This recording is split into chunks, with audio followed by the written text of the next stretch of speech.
அப்புறம் குமார், இன்னைக்கு என்ன ப்ரோக்ராமு? எதுவும் ரெடி பண்ணி வச்சிருக்கியா? இன்னைக்கு காலையில பெருமா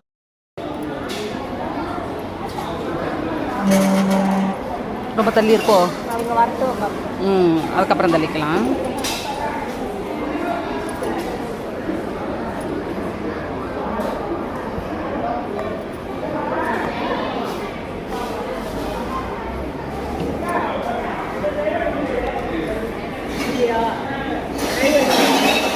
சரி சரி.